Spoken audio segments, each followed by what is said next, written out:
de volta já um pouco menos tenso, a emoção sempre muito grande. Mas é que eu, no intervalo aqui, estava perguntando para o Chico se ele tem, assim, noção do que ele representa para a gente, do que ele passa para a gente, se em algum momento ele parou para pensar no que ele representa. Eu gostaria que ele mesmo desse a resposta, porque realmente é uma resposta que só poderia partir de Chico Xavier. Você tem noção, Chico, do que você representa para todos nós, para o mundo? Eu represento aquilo que um pé de grama representa numa cancha de futebol, né? Um pé de grama desaparece, outro aparece. Se entrar um animal, naturalmente vai consumir aquela grama, né? Há pouco tempo, uma senhora de Goiânia me trouxe um livro e me disse: eu vou pedir a você, para você verificar, porque este autógrafo está adulterado. Ele está assinado Cisco Xavier. Então eu disse a ela, ela abriu o livro e eu disse: não, senhora, foi eu mesmo que assinei assim, porque eu me sinto como um cisco, ou então como uma lata de cisco. Eu assinei Cisco Xavier. Achei que era mais próprio. O Chico é muito bem-humorado. É que a gente está acostumada a só levar assunto sério, a bater papo sério, mas o Chico gosta de piada. Claro, o Chico gosta de piada, ele gosta da risada. Estamos rindo agora de um pé de capim. Mas é como o Irineu, meu marido, fala: você já é uma árvore bem grande e nós somos a graminha. É isso aí. Bom, mas agora eu vou voltar ao assunto sério, Vamos voltar ao assunto sério.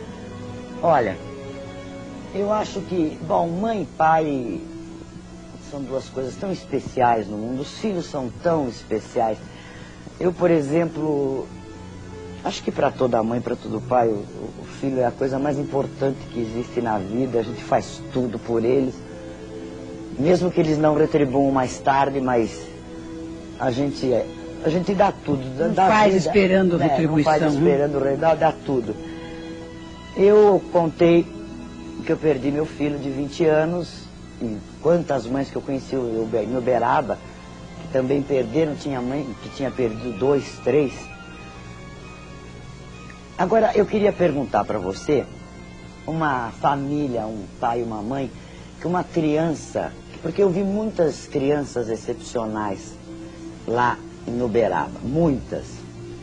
Então eu gostaria de saber se uma criança excepcional é karma, que a gente diz em termo espiritual, karma, o sofrimento é dos pais ou da criança?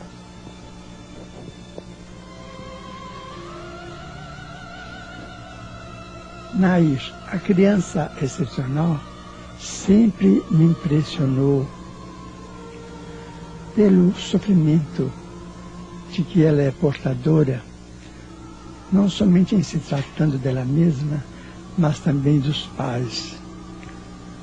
E isso tem sido tema de várias conversações minhas com o nosso Emmanuel, que é o guia espiritual de nossas tarefas.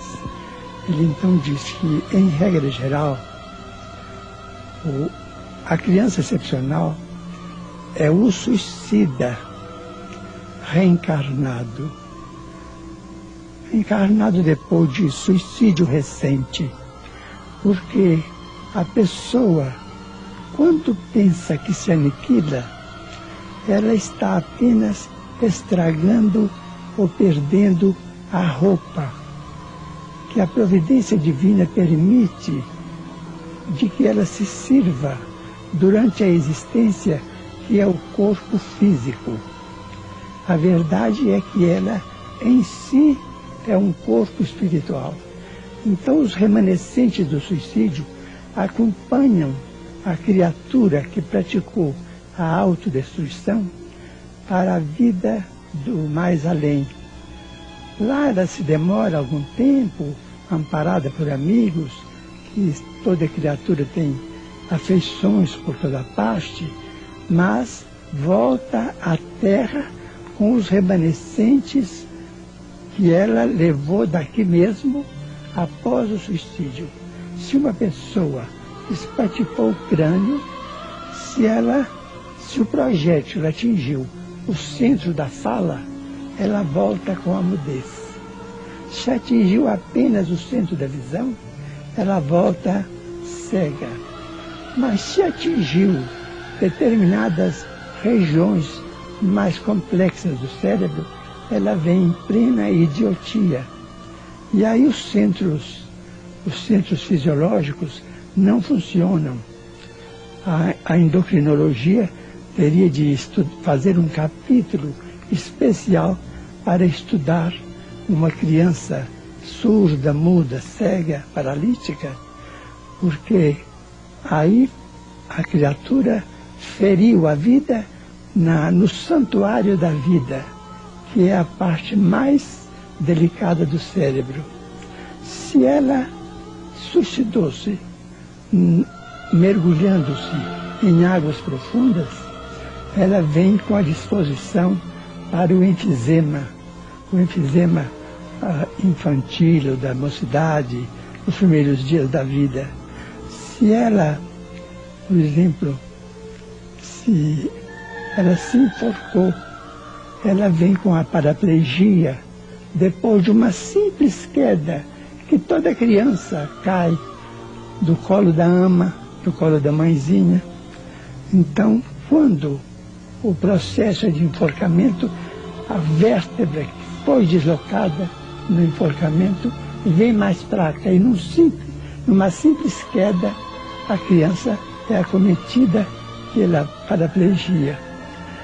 E nós vemos por aí outras crianças que vêm completamente perturbadas. A esquizofrenia, por exemplo, que é o suicídio depois do homicídio. O complexo de culpa adquire dimensões tamanhas que o quimismo do cérebro se modifica e vem a esquizofrenia como uma doença verificável, porque através dos líquidos expelidos pelo corpo é possível detectar os princípios da esquizofrenia.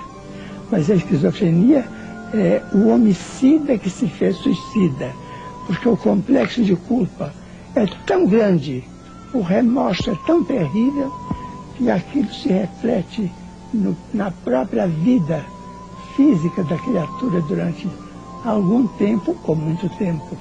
Mas uma criança retardada, ela sente o que a mãe e o pai falam para ela, por exemplo, palavras de amor ou palavras sem amor, bruscas? Ela sentem, ouvem, registram e sabem de que modo estão sendo tratadas. Elas são profundamente lúcidas na intimidade do próprio ser. A criança vem somente com aqueles que têm capacidade para amá-la e ajudá-la a passar aquele transe temporário de 13, 20, 30 anos, que geralmente os excepcionais desencarnam muito cedo. Só com criaturas. A certa feita, uma senhora em Uberaba nos procurou e me disse: mas eu sou mãe dessa criança excepcional, eu sinto uma criatura amarga, sofro muito com isso. E o que Emmanuel disse para mim? Ele disse assim: minha filha, a maternidade é um privilégio que Deus concedeu à mulher.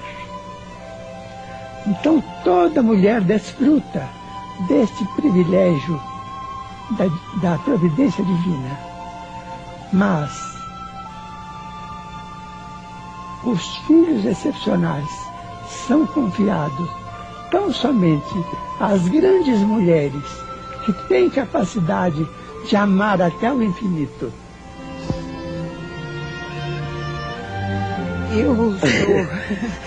Eu sou obrigada a interromper por alguns minutos essa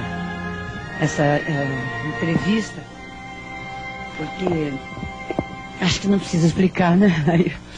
Não precisa explicar, mas nós vamos voltar